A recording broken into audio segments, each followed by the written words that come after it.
All right. And we're live. Dan, you mind giving me that spot for a second? Absolutely. Recording in progress. All right. Hey, folks, thank you very much for joining us today. We got started a little late today. We're still getting used to this hybrid format of bringing you live video via webinar and bringing you live in-person sessions. So thank you very much for your patience. We appreciate it. My name is Carlos Carrillo. I'm the Executive Director of the South Florida AGC. And welcome to the September 8th, 2021 edition of our second Wednesday safety sessions brought to you by our friends at Milwaukee. We are broadcasting from the offices of Stiles Construction. We're very grateful for the Stiles team to be hosting us in their lovely new offices at the Main and Fort Lauderdale. Rental space is available, folks, if you're looking for office leases. You got to take care of the people that take care of you, folks. I want to start off by thanking the people who allow us to be here in person again. I mentioned the team at Stiles. I want to thank the team at Kelly Cronenberg, who helps us out with all of our technical aspects. Make sure that our video and audio sounds and looks great. So thank you very much to Cedric and Tim, who's on the other side. I also want to thank the team at Safe Right Solutions for helping us out with breakfast and previously for hosting us in their studios. And I would also like to thank our title sponsors, Milwaukee. So Milwaukee, title sponsor of our second Wednesday safety session and title sponsor of our golf tournament coming up in Orlando this year. I'm going to get to that in a moment, but right now, where is Roger? Roger, come on up and let us know what Milwaukee's got going on and what important information our safety professionals need to know about with you and your team.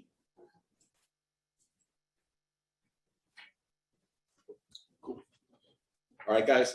As Carlos mentioned, my name is Roger Flores. I'm the territory manager on GC on Concrete. Milwaukee is dedicated on safety, and we're coming out with a lot of new products.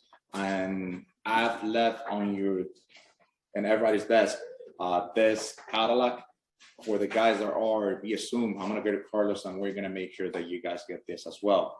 And also, we're gonna have a new safety specialist that hopefully is gonna be with us next session, and he's going to be talking about the new products that Milwaukee again is coming out with. As Carlos mentioned, we're the sponsor for Safety Committee, and we're going to be the sponsor as well for the golf tournament in the AGC National Convention and the launch. So please register. We're going to be there. We're going to have nice and fun time, and looking forward to seeing you guys.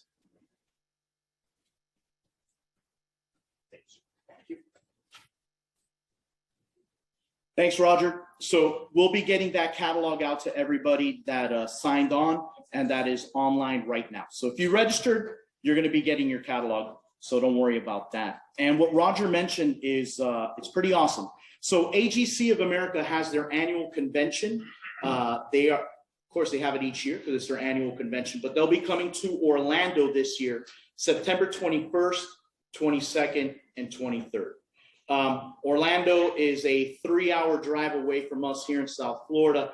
And if you are one of our Tampa viewers or Orlando viewers, it's right in your backyard. So make sure you get out there, check out their offerings. You can do that by going to our website, sfagc.org, and you'll see convention there in a big banner. Take a look at their EHS track. They have a lot of educational opportunities for EHS. In fact, we have people flying in from across the country to take part in that EHS program. So it's something that you all should definitely take a look at. And as an added bonus, we are playing de facto host. So we'll be having a golf tournament on the 21st, right there at convention. It's called Hawks Landing is the golf course. It's a great golf course. So we'll be there the morning of the 21st, and then we'll be there the 21st, the 22nd, and the 23rd, because we're going to be hosting a bit of a VIP style lounge. How much more South Florida can you get? So come on out to the lounge, hang out. We'll have coffee, we'll have beer, we'll have a good time, we'll have a little bit of music, and that's going to be right in the center of convention. So, you know, you'll have your friends and family out there. And if you need to take meetings because you're meeting with folks, no problem. We have a hospitality suite that is available to members of the South Florida AGC. So make sure you take advantage of that.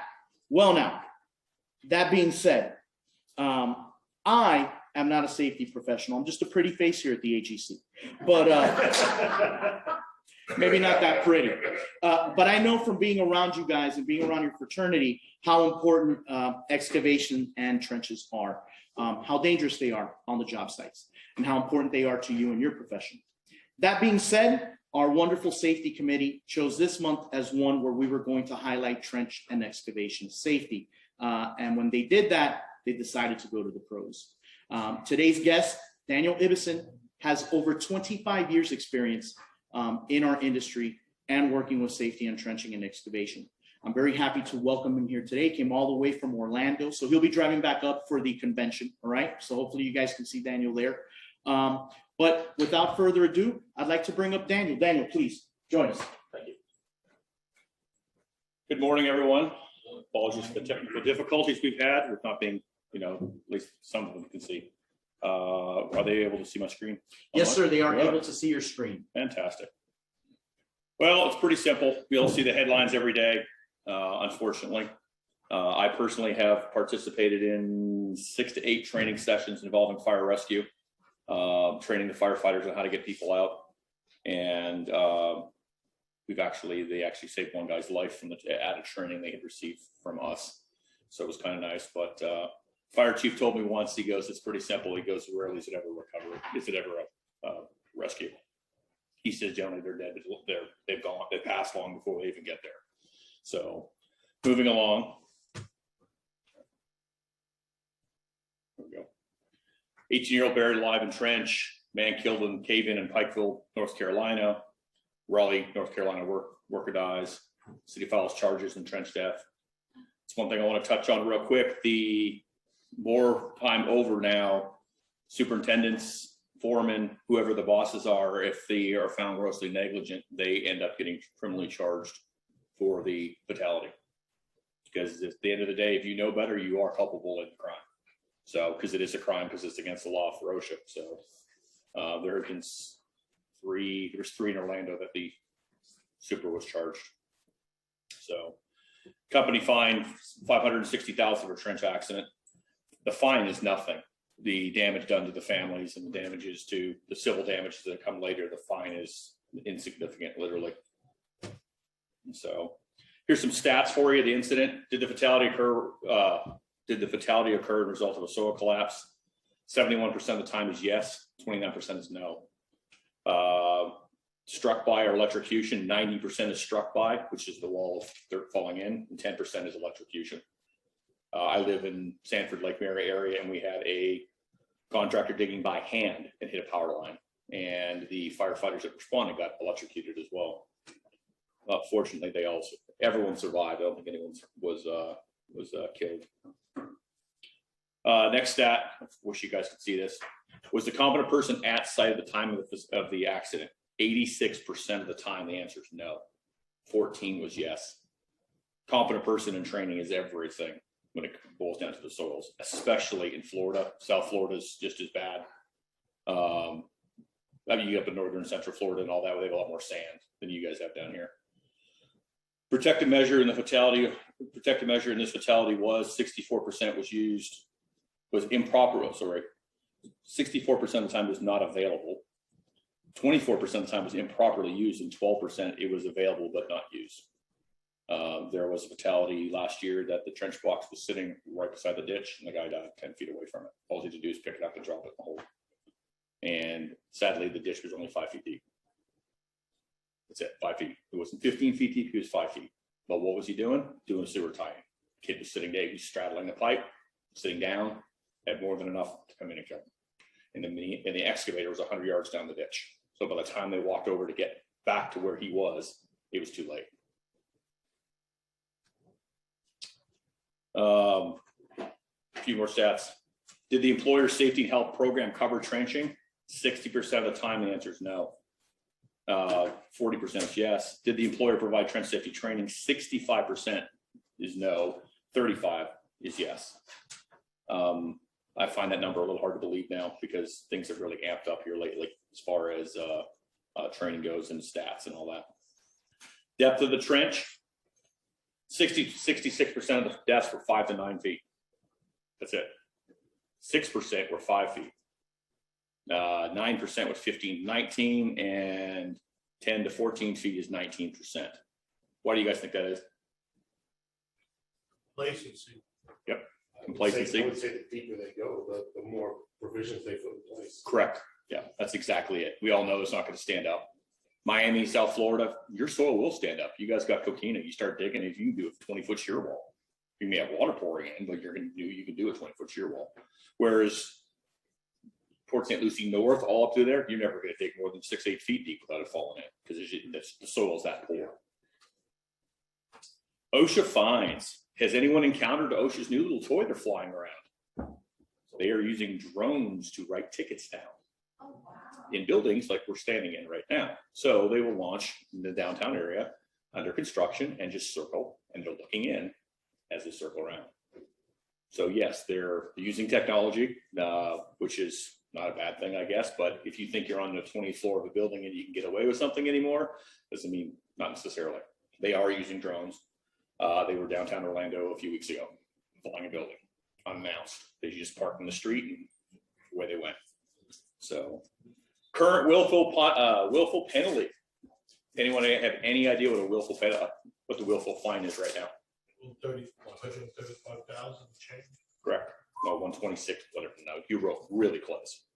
Should have known better. It says it's 12. It's actually higher than that. Yeah, they've ramped it up. And then it's times 2. I had a contractor in Orlando that got hit for over 400,000 in fines. Same incident twice in 2 weeks. Same guy twice in 2 weeks. So, and it's one of those they should have known better. And it's simple things. It's not about a trench box. It's not about paying for anything. It's something as silly as putting a ladder in there, or your air, or testing your air. But don't make it easy for them. It's bad enough for your employees as it is. But if you make it easy for them, you will get popped. Quick definition of a competent person: one who is capable of identifying existing predictable hazards in the surroundings or work conditions, which are unsanitary, hazardous, or dangerous to the employees, and that employee has the authorization to take prompt corrective measures. More and more, we're seeing the owners of these jobs, if the building, whatever it is, everybody's a competent person. This Lockhart thing, well, almost all your guys are deemed they're a competent person. I mean, everybody on the site is, so everybody has stop work authority to actually do something about it. And that's critical. It's absolutely critical, because we get questions all the time. Well, can I do this? I don't know. I'm not your competent person. You tell me. I can't make that decision for you.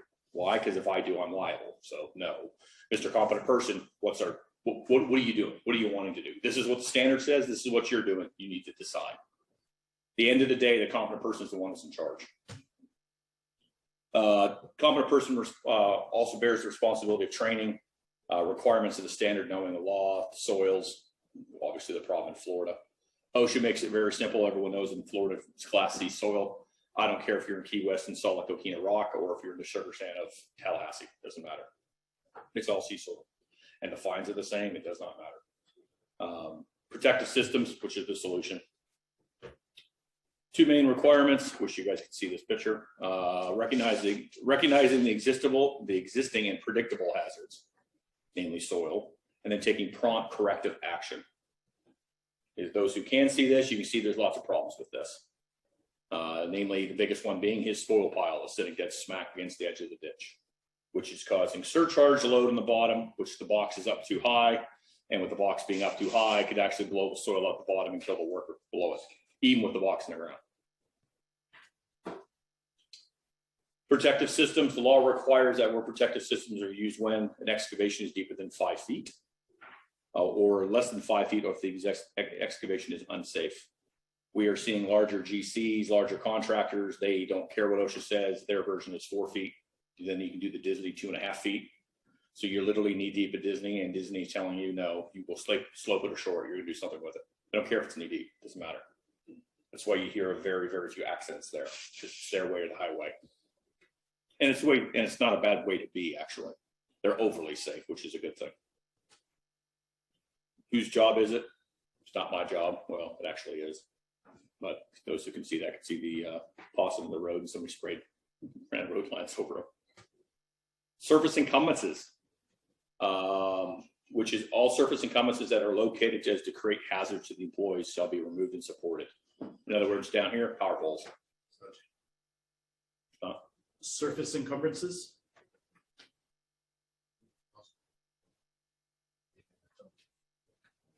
You guys got it? You got it on yours? All right. Everyone understand what you guys are all safety professionals. You know what a surface incumbents is, power poles. They're the number one problem we have no matter where, especially in South Florida, because there's power poles absolutely everywhere. Power lines, you have to maintain a 10-foot clearance from the power lines up to 50,000 volts or more, and then 4 inches or more for additional 1,000 volts. Well, I'm sorry, I don't know the voltage of the main power line running overhead. I know there's zones that they stay out of, and you guys are the pros when it comes to power. I'm not. I'm a trench guy. Bottom line is keep your distance from it because it will arc. Underground installations, everybody knows and understands you have to call Sunshine 811 and get your locates, and they'll locate everything. But of course, that's their best guess. In my opinion, more and more and more, we're finding stuff that's unmarked on everything. It's mislocated. It's whatever. There's been an issue after issue after issue. So estimating, it basically is the estimated location of utilities such as sewer, telephone, electric, water, and any other ground utility reasonably may be expected to encounter during excavation work. Water main. Oops. Well, excavation is open, underground installation shall be protected and supported or removed as necessary to safeguard employees. This is a big one that I see all the time, that they'll just have ductile iron water mains, whatever, cast iron water mains, the ditch underneath it, and the pipe just running across, and it's completely unsupported. That needs to be addressed and supported. The picture you're seeing there looks like a duct bank. We actually engineer that, so we know it's not going to collapse or fall in on you, that it can hold the loads and the weight and everything else. We have questions. Anybody online? Questions? Let's find out. Hey, if you're online, feel free to use the chat feature to ask your questions. And Daniel, I love that you took a break in the middle to ask any questions. All right. Show this. Yes, sir. Yep. Cedric is too. Come on. What'd you just do? Here we go. Access and egress. Quick pop quiz, and if I know you guys know this one, how far does the ladder have to stick up out of the ditch? 3 feet or more, or 4 rungs. Ocean Spectre taught me that one. He goes, if I do a drive-by and I see a ladder sticking out of the ditch and I can see 4 rungs of the ladder, I know it's more than 3 feet. I don't even have to get out of my car. Interesting. But makes sense because the way the ladders are spaced out, there's that top short rung, and then you see 3 more below it, you know you're more than 3 feet. So maximum distance is allowed is 25 feet. And there's a ton of new systems out there that make this easier for everyone. They have new, basically, entry points with fancy ladders that basically it's like a walkway for a trench box that clamps on the side. And you basically step onto a big platform and then you egress down through the ladder. So you have a landing zone on top. And it's only this wide, but still better than the ladder sticking up out of the ditch. So especially for larger systems, engineered with whalers and stuff like that, it's just the whalers get in the way of ladders. Structural ramps are used solely as by employees, means of access and egress. What's our slope for a structural ramp in Florida? Correct. Yep, 1.5 to 1. So same thing as with the soil supposed to be laid back, 1.5 to 1. So you have multiple different scenarios. I see that we see it used a lot, if you, especially newer construction, just laid back. So remember, the big thing is as long as the employee can walk out of it unaided. So they're not trying to have to hold on something, you know. There's these real cool devices that somebody came up with out of Atlanta, and you stand there and it's a Y and it's got 34 degrees on it. It's got all the different degrees for all the different classifications of soil, so you can stand there and eyeball your ditch if you're close, which is it's pretty neat actually. It's simple, it's inexpensive, but it works. 25 feet.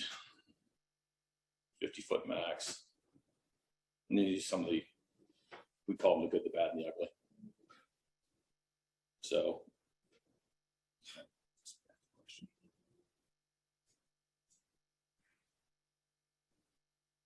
You want me to ask you that one? We talk a lot about cave-ins protection, but what about protecting workers of falling inside? Yeah, want to roll into that. Good question. All right, Alejandro, good question. We're coming at you. That is become a real point across the board. I don't care if you're digging in if you're 8 feet deep or whatever.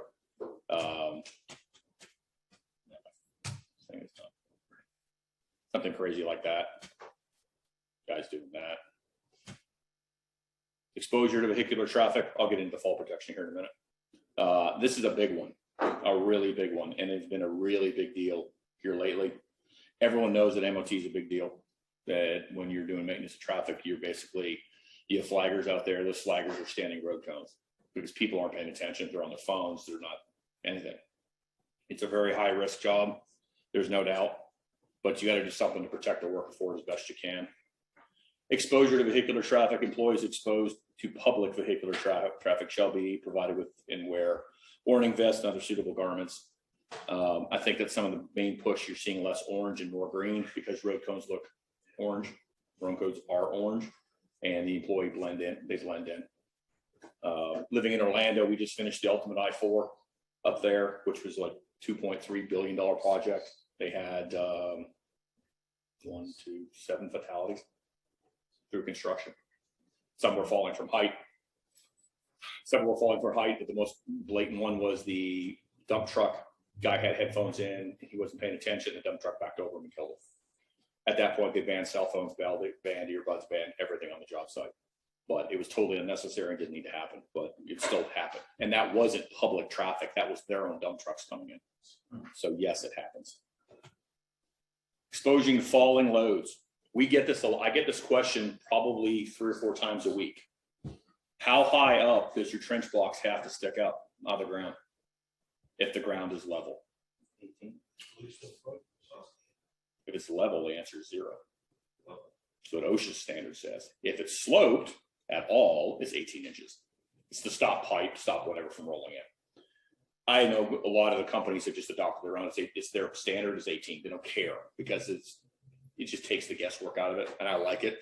Because pipe rolls, and when it rolls, especially if you're dealing with concrete pipe, gets kicked in, gets bumped, a bulldozer, someone drives by and it shakes it and cuts it loose. So, I mean, there's 100 different things that can really roll into the ditch. But that is one of the most common questions that I get on a regular basis is how high does it have to stick? And at the end of the day, I'm just like, well, what's your standard? I don't care what OSHA says. What's your standard? What do you want? So, lack of consequences. Basically, this is what happens when you don't pay attention. Dump truck in the ditch. Concrete truck in the ditch. Over the top. I don't know how that happened. Hazardous atmospheres is another big point we've been pinging on lately. More and more we're seeing the companies that are requiring, if you're in a ditch doing welding, doing anything, they have blowers, they have gas monitors there on purpose, mainly because it is air quality. It can look all harmless and great until you get in the hole and it's not. So we're seeing more and more and more just the contractor taking their own action, which is kind of nice.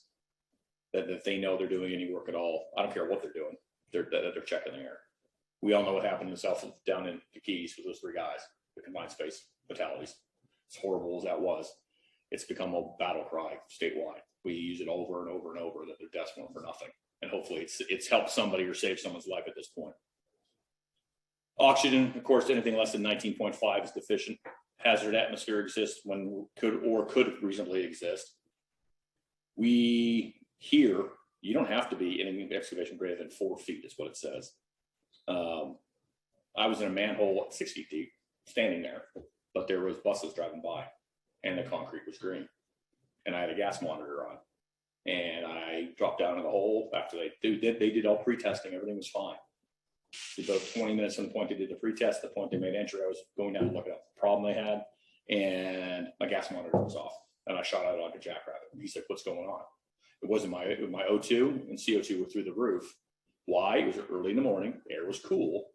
Where was the diesel gas, the exhaust going? straighten the hole. So it's finding the coldest point. So your ditch can look pretty and look all nice and great. Oh, that's fine. It's open. It can be an open cut. If there's cars or traffic or anything pumping CO2 up, it's going to the lowest point because it's heavier. It just is.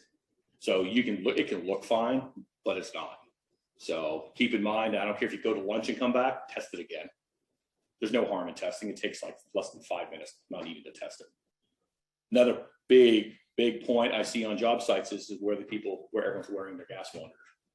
Where do you wear one? Yeah, in your breathing zone, your breathing envelope. Not in the back of your hard hat. I get that all the time. The guy's like, I'm like, why there? And the guy goes, well, I lean over. Yeah, but you're getting it in the face. I hook mine here or here or here, somewhere in my breathing envelope. I've seen them hooked on belts, hips, stuck on the edge of their pants. Well, that does you absolutely no good at all because the gas is the air stratifies anyways by weight. So your gas monitor could be hooked on the edge of your pants, and then all of a sudden you lean over and there may be H2S gas at the bottom and you're not picking it up. So, and H2S is a killer. Hazardous atmosphere basically states that oxygen deficient, flammable, toxic, poisonous, corrosive, or otherwise hazardous. So it doesn't have to be anything. Remember, standard gas monitors are only 4 gas. They test for LEL, less than explosive levels, O2, CO2, and H2S. That's the standard gas monitor you get. You can get 5 gas and now 6 gas if you want, or the really, really expensive fire department version, which tests for like 30 gases. And they're super, super, super sensitive. Anything trips off, they go off. So gas monitors, of course, need to be maintained, checked, calibrated, bump tested after every use. 9 times out of 10, they get thrown and just thrown in the box, and they come back and use it again. They may not use it for 3 or 4 months. So test it. Your life depends on it. The role of gas monitors, same thing, just showing that. Oops. Hazardous atmospheres, a little bit of a problem there. Rattlesnakes, we have them here, they're everywhere. Here's a bigger problem we have in Florida. And that is, that is the size of the gator. We just pulled out of a job in Manatee County a month ago. They had to bring a flatbed truck to get him out of that. That's how big he was. And they had an excavator with slings to pick this alligator up. The contract, I have got pictures of him. He was huge. And there's 4 more like him in there. He's at a sewer plant. He's very well fed with fish and he's fat and happy. And no, they didn't kill him because they deemed his age to be almost 75 to 80 years old. And for a gator that's big and old, they took the old man and they moved him. I'm like, did you really move him? And the guy goes, yeah, he got moved down, but he was huge. And they pulled another one out there since. You don't think they're fast until you walk up on them. But I drove my truck by the big one and he didn't care. He was not afraid of that truck at all. He didn't care because the workers of the plant had been around him enough. He didn't fear people. So, well, here's South Florida, all right. Working in wet conditions. Dewatering is, of course, critical when it comes to shoring and keeping your ditch shored. For those online that can see this, here's a big, huge no-no right here. Quickly talk about inloading on trench boxes. It is a serious no-no. Everyone likes to get a trench box with 8-foot spreaders and an 8x12 road plate and go to work. Well, that's great. The problem is the road plate can't go in the box because if it loads into flexes and touches those spreaders, the whole box will cave in and eventually just fail. Okay, so we recommend if it's a short distance, if it's 4 feet or 6 feet, you're fine. But the OSHA says you have to have at least 6 inches of overlap on each side. The plate can't be deflecting in because if it deflects in and touches the spreaders, you have a problem. We usually just say, you know what, just take an extra. If you have an extra trench box panel at the office, yeah, throw it on the end. Why? It's perfectly legal. It's compliant. And the biggest thing is it's got overlap and it's not going to deflect. So it's stronger, better, and safer. Road plates are everyone's favorite. They think they're so strong because they're 1 inch of steel, but when they get loaded, they're not. Okay, they're not. Got a couple questions. And Alejandro said steel plates versus a box to hold cave in, I see is very unsafe. He's absolutely correct. So what's the question above it? Be digging responsible. I'll read the question. It says, thank you for mentioning the 811 To be contacted before digging as required by law. It's responsibility as a member of the utility to dispatch the locator to mark the site. Any unmarked utility concerns need to be addressed with the locator and a member of the utility so it can be addressed and corrected.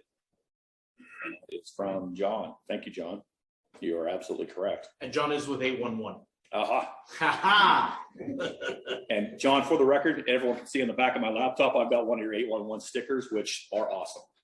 And I'd like to meet you sometime to get more of them because all of my reps have them on their computers because it matters when you're doing job walks with contractors of what we're dealing with. So yes, road plates are great, but they're unsafe to a point. They're also crazy heavy. The 8x20 road plate weighs 6,500 pounds. You only get 7 on a truck. That's it. That's all you're getting. It's a full tractor trailer load of road plates. 9 times out of 10, if there's a failure of road plates involved, the road plate will kill the employee faster than the soil will because it's just basically falling over. You're putting 6,500 pounds of weight falling over on them. So remember that. It's a common practice. I've seen it 100 times. So basically dig a hole and then just beat a road plate in and that's their shoring. Or they'll show aluminum shores across the top. The problem is the weight of the road plates, it's basically 13,000 pounds of weight coming in. Any struts you're putting across, you're loading the struts with additional weight. So, excuse me, none of that's good practice in any way. I have multiple contractors that have banned road plates for being used on the end of trench boxes. We also have new end-loadable I-beam spreaders too that you can use a road plate on. It's a square I-beam. It's been engineered to go in the sockets that you can actually put a road plate on the end legally. Okay.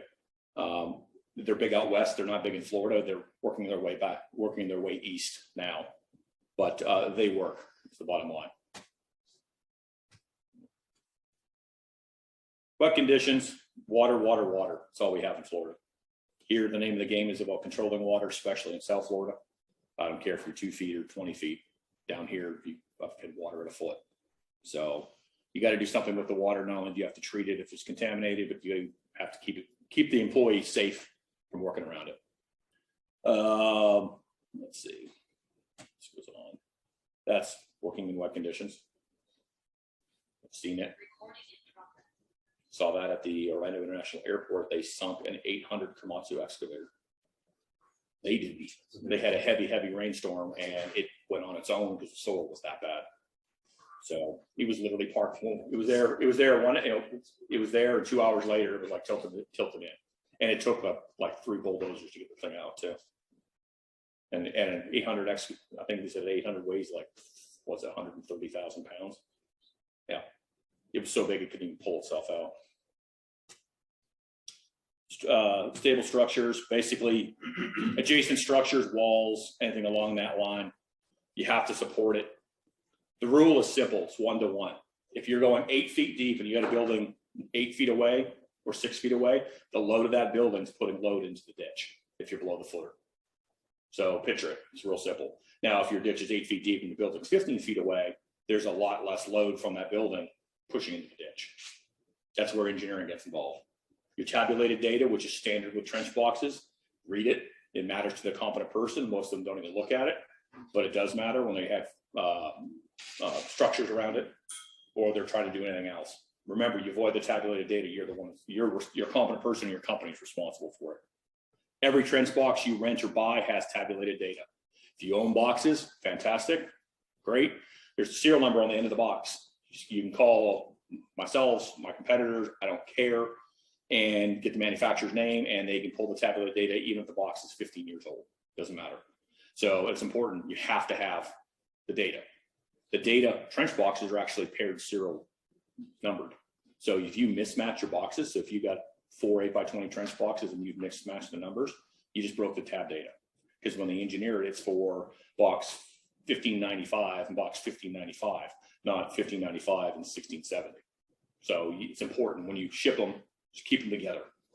That's why you see us in our yards are always stacked in twos, because we have to keep them together. So goes for your stuff too. Inspection's critical. Make sure the collars are intact. Make sure that there's no tears. There's no tears, no structural damage. And if there is, you need to get with your supplier, whoever you're working with, and get it recertified. Okay, you can't recertify your own boxes. If you do, you're basically, if you're welding on a box structurally, you're voiding the tab data. Because your welders may be fantastic, but they have no idea what they're doing when it comes to the box. So we have guys that you can bring it to us, bring it to any one of our locations, and they can re-weld it for you. We have a full engineering department, of course, so I dig up against buildings on a regular basis. It's nothing really new to me. It's sort of like not that big of a deal because we have engineering. But the engineering stamp's a beautiful thing because it identifies your project, that it's actually can do what you're wanting it to do. Sidewalks, pavements, and appurtenances. Supporting sidewalks are a big deal. It's a routine thing. There's sidewalks all over the place. You're doing a tie-in right up against it. So remember that sidewalk's actually adding load. And by adding load, you want to keep it so it's not collapsing. So you have other excavation means to do it. Stability of adjacent structures. Yeah, it's a little bit of a problem. It's like they built a house on top of a well. Yeah. Unless that's just a well house, but still. This is a common sight. Since you can see it, to those that can see it, that you have all undercuts. You guys get called out. Say you're digging on your site, you're building a building, you're doing whatever, and you break up and you run across water. The more you dig, the more it's going to collapse. I know these sound very mundane to most of you, but I've seen holes that start off this big and end up being 30 feet in each direction. Why? Because the contractor kept digging. So they love it. I know guys that love to dig. That's just their thing. Great.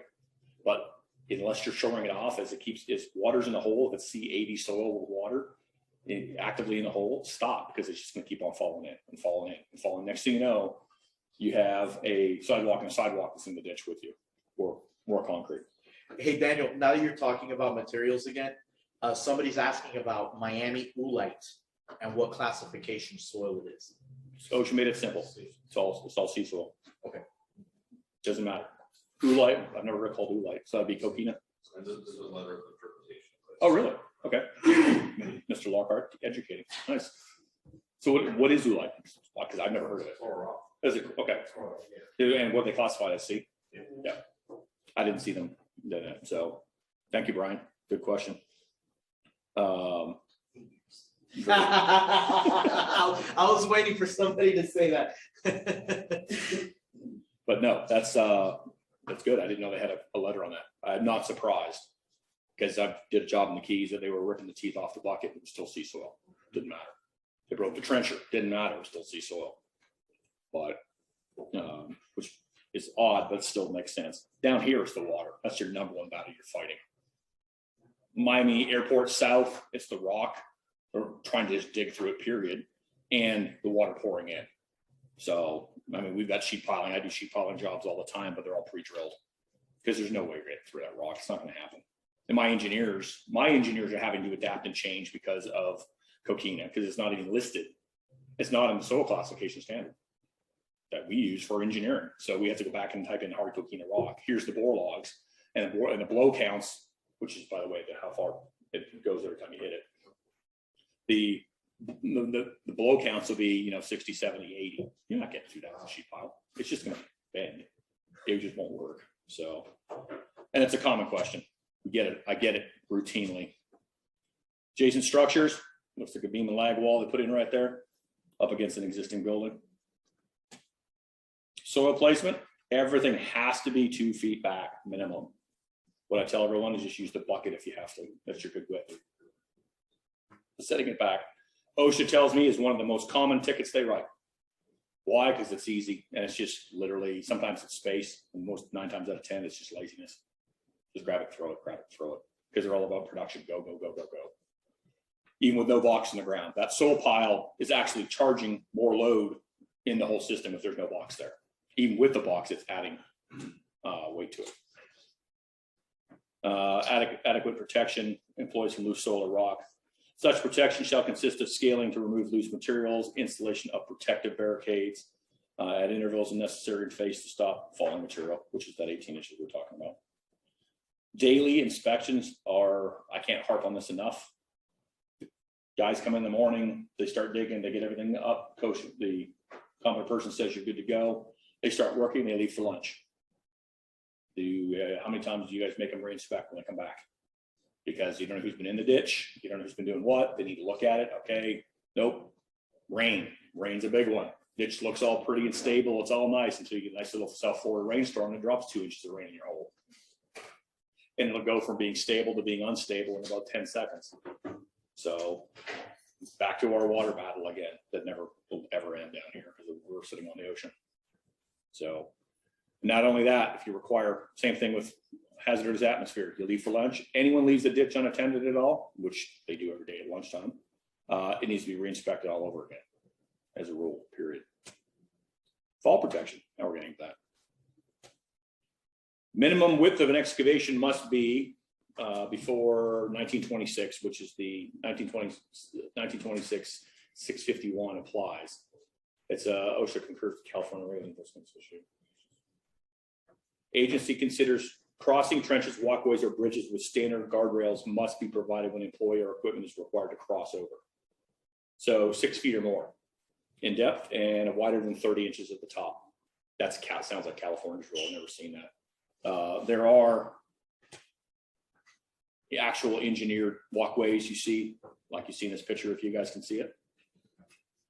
We have mountable handrails that have become so commonplace for just a trench box going out the door. It's literally every other order now. I don't care if it's 8 feet deep or 10 feet deep, it doesn't matter. There's handrails on it. Makes the handrail so pretty and easy is once you mount them, you can basically set up your stuff to the inside, leave them on there, and they can pick up the box and move it. So the handrails are always there. Okay. Because remember, I mean, a fall is a fall. Those handrails are engineered. They're supposed to do what they're supposed to do, and they're very, very simple to put on. I wouldn't want to fall into a ditch. It's not fun at all. Luckily, there's no pipe there. But falling on a piece of pipe from any height would not be enjoyable. This is where the law says each employee at the edge of the excavation 6 feet or more in depth shall be protected by falling guardrail systems, fences, or barricades. When excavations are not readily seen because of plant growth or other visual barriers. Other words, your soil pile. If you got your soil pile set right here and you're digging in the ground right there and somebody comes over the hill, well, guess what? They can't see the excavation. That's why I've seen them fenced off, barricaded off, portable fence, actual rails that are on there. Most of your environment down here being what it is, it's, you're gonna end up with handrails. And the handrails, they look neat, they look pretty. I mean, face it, if OSHA drives by and sees your ladder correctly, your handrails in place, they're gonna keep right on driving. They're not gonna stop and start messing with you. My guy that I ran into up in Orlando told me point blank, he was a general industry guy. He didn't know anything about shoring at all. He knew enough to be a problem, but I handed him a set of drawings and he's just looked at it. He didn't even know what it meant because it was a pre-stamped project. So he looked at it, he goes, yeah, it looks great. Because somebody had complained about the noise. So they called OSHA, not the city. OSHA shows up because of the actual complaint, citing there was no ladders in the hole. I mean, each guy shows up and there's 6 ladders in the hole. They're all over the place. And they were installed correctly and everything else. So each employee at the edge of the well, pit, or shaft, similar excavation, shall be protected from falling by guardrail system, fences, barricades, or covers. Some customers have gone a step further. We have trench blocks mounted davit arms now with the SRL fall arresters that aren't going to let you fall more than 6 inches. When I do large excavations that are engineered, 15, 18, 20, 25, 30 feet deep, we'll put davits on each side right by the gate. So when if they're using the ladder to egress down, they're tied off. So even if they fall off the ladder, they can't fall. So that's not really new. We've been doing it for a while. Most of your companies have already had that in place. Ladder injuries are on the rise. They are, without a doubt. I know contractors that have absolutely completely banned them. They lower their people down by winch, by whatever, down in the hole because they've had ladder issues. But the SRL takes that away from it. They're quick and easy to install, and they're very portable. Soil is a problem because all trenches can collapse, and given time, all trenches will collapse. They call it stand-up time. In Florida, I say we don't have any. I don't care if it's coquina, but we all know if you cut a coquina line, it's not going anywhere. I've seen them fall though. They have, and they can't because you just don't know what's there. Water changes everything. This issue we've got. A couple quick facts. 1 cubic foot of soil, 12 by 12 by 12, weighs between 90 and 140 pounds. 1 cubic yard, 36 by 36 by 36, weighs as much as a small pickup truck. In Florida, that's 2,000 pounds, what our total weighs.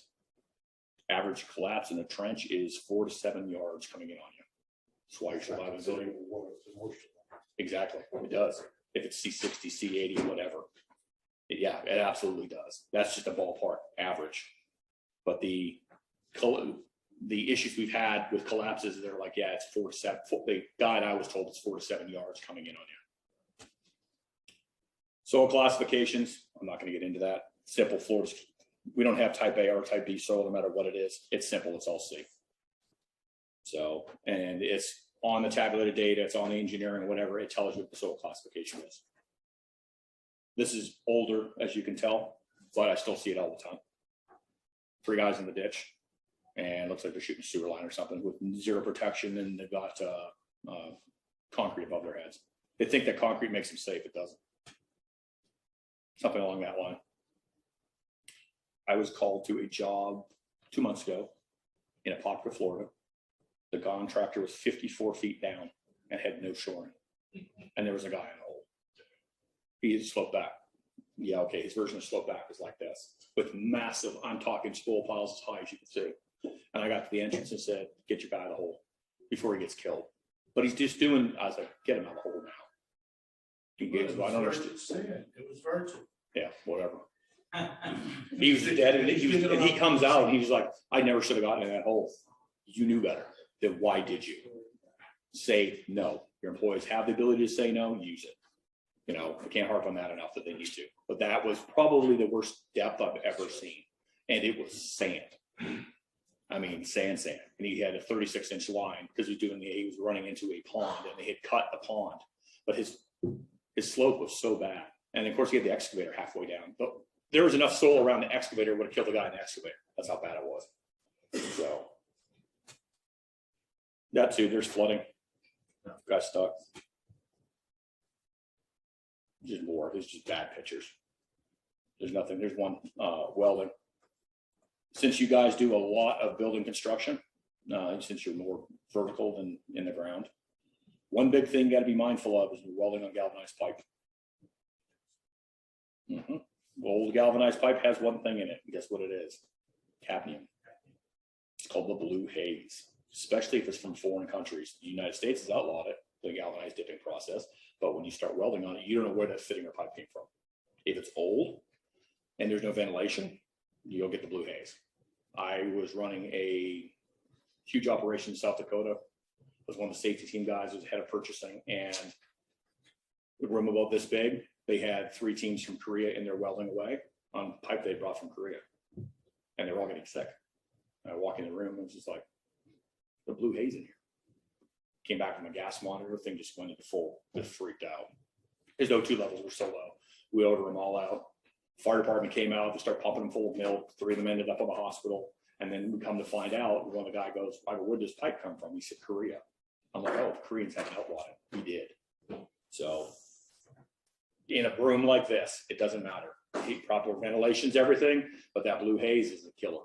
And it snuck up on them. It wasn't immediate. It took a couple days for it to build up in their system. But they were going home and getting sick at night. So that's my blue haze story. Guy fixing pipe, whatever.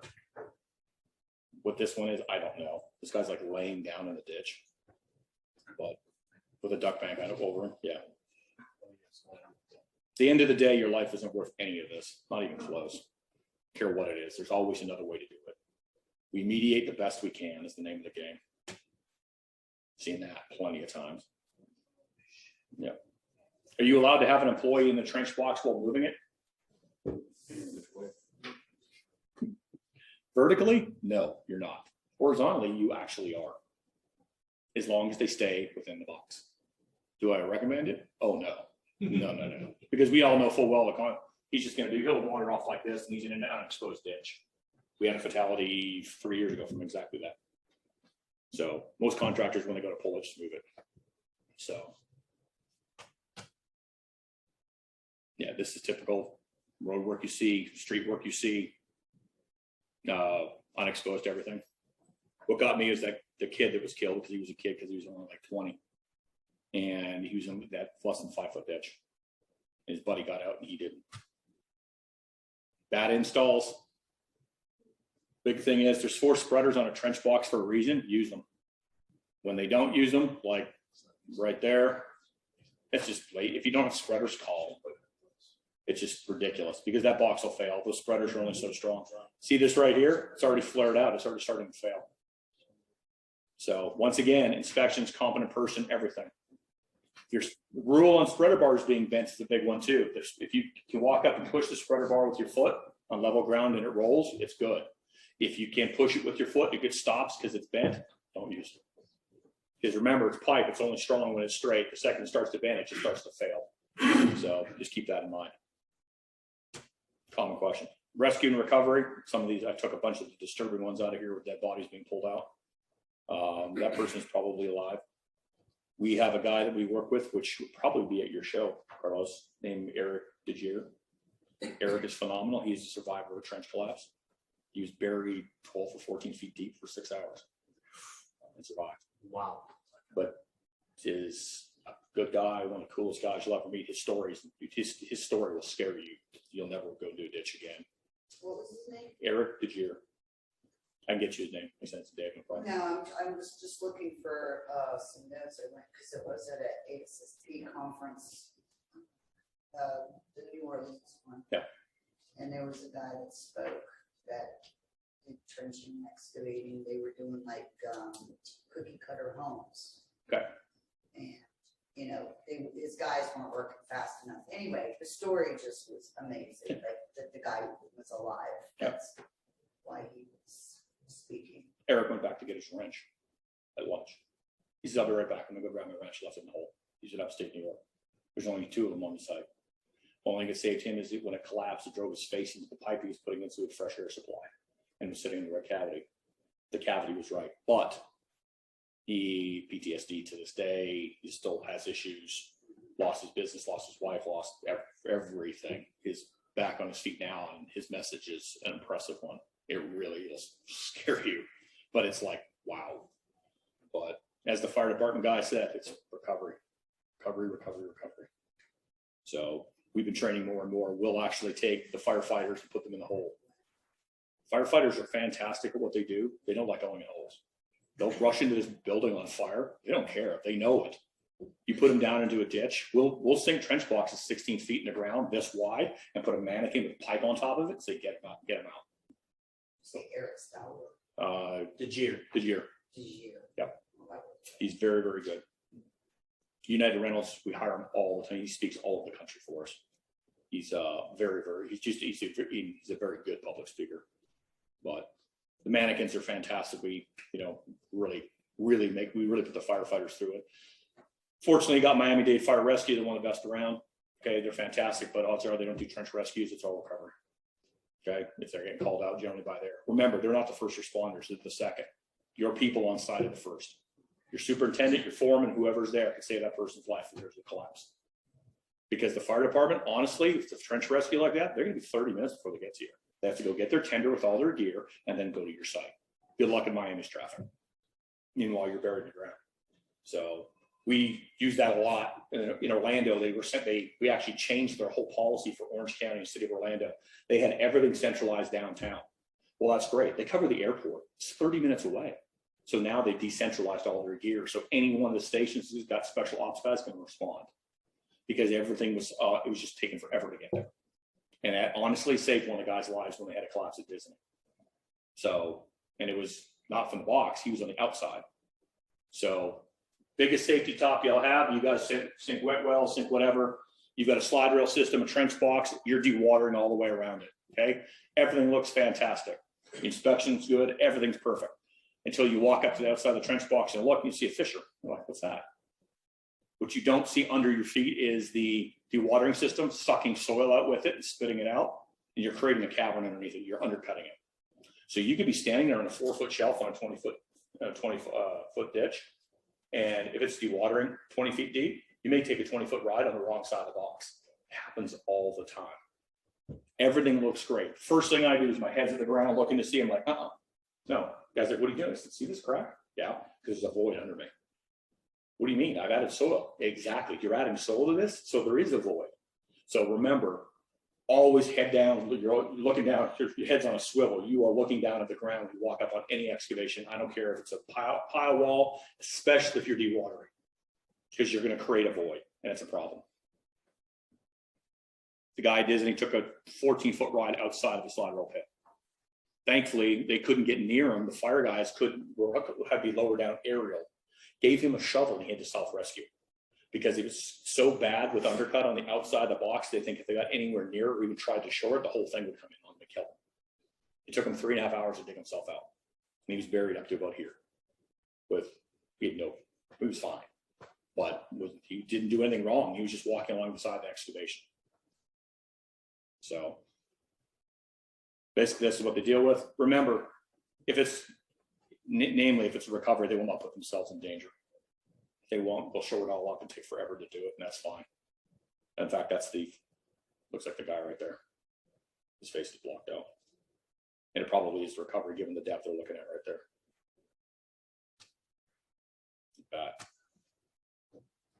A lot of these are blacked out. That could have been the same thing. Spacing, watch the gaps. You don't want more than 6 inches outside a trench box between that and the soil wall. Because remember, trench box doesn't stop a collapse. It's just a shield. That's all it is. Trench box doesn't stop anything. It's a shield to protect the workers. All it is. It's not a positive system. Sheet pile, slide rail, anything driven in the ground that can't let extra soil come in on it. It's a positive system. That's providing worker protection, engineered worker protection, I might add. Whereas it's just a straight up shield. That's a fire department thing right there. You can see it with bolts. That's what they show up with and beat in the ground. It's just for their protection. Questions? I'm basically done. So you got a question here.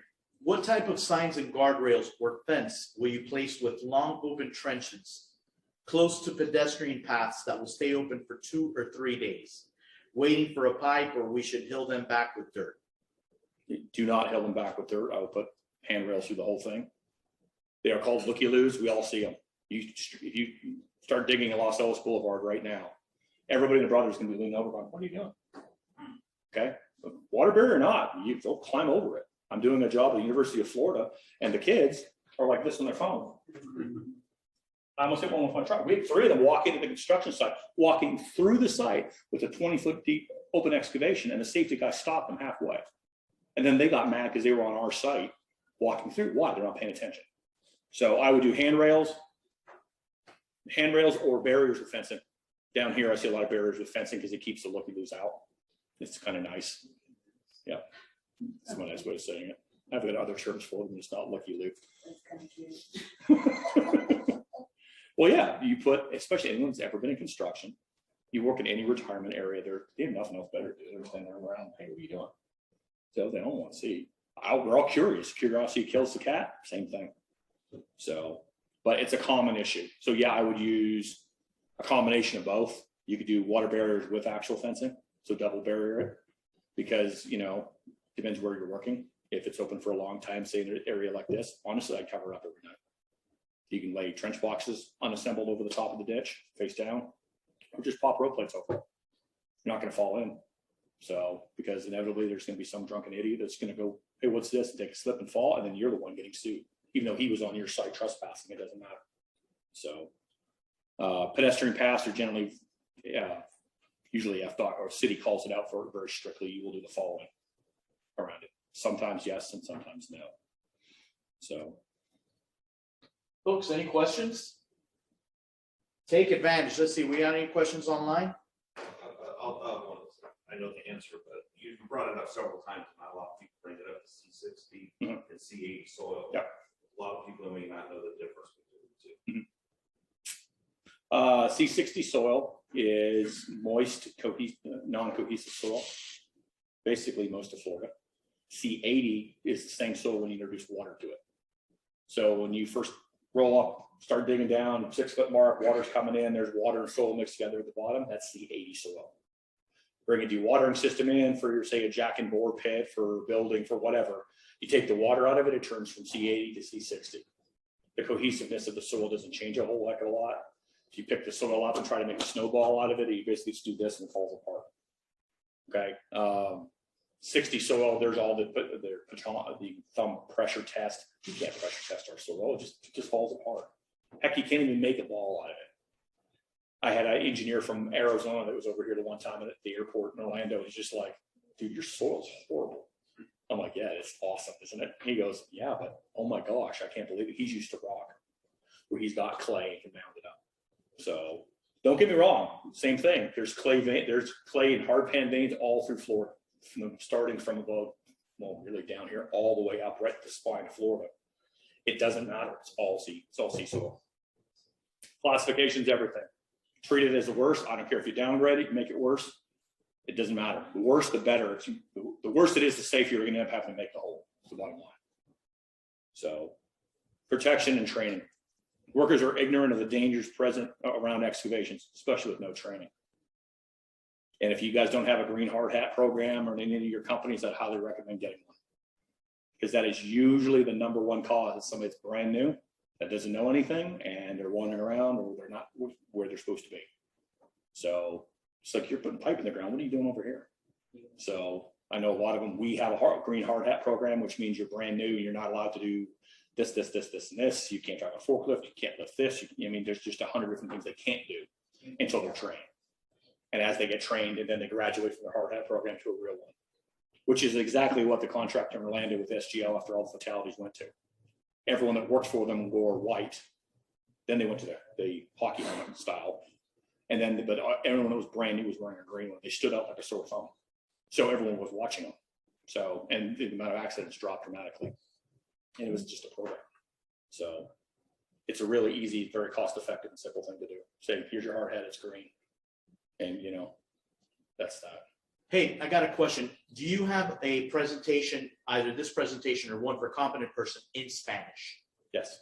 Okay. We have instructors that teach it in Spanish. We do virtual. We have a camera. They do virtual online, so they can sit here and teach the whole class in Spanish from Denver or wherever, it doesn't matter. That's thanks to COVID. And then we have actual in-person classes in Spanish too. That's great. Yeah, one of my engineering contractors asked, so I'll make sure that I get them your information. Yep. James teaches it. There's like 4 or 5. Our main trainer for the district is in Miami. Okay, Yep. great. He's English and Spanish both. And we do OSHA 10, CPT, competent person, confined space, and OSHA 10 and 30 in English and Spanish. Any other questions, folks? Will the PowerPoint be on the website? Will we be able to share this PowerPoint? Sure. Sure. I've hacked it all up from what it normally is. It was 300 slides long. I trimmed it down to 70 because it was an actual class, an older class one. The new one's way better. It's all interactive. But All right, let's give Daniel a hand. Thank you, Daniel. thank you guys. More about it. Bingo. Great. So, all right. So I'm a fan of this hybrid approach. We got about 15 people here with us today. I invite you all, if you're comfortable, to come out and join us in person. We got some breakfast out here in the back. Everybody's going to be able to move on and enjoy once I stop talking. But I want to thank all of you who joined us online. I want to thank those of you who joined us live in person. And most of all, I want to thank Daniel. Thank you for taking the time to come here and be with us today. I got a bunch of texts saying how great a session this was, so we appreciate it.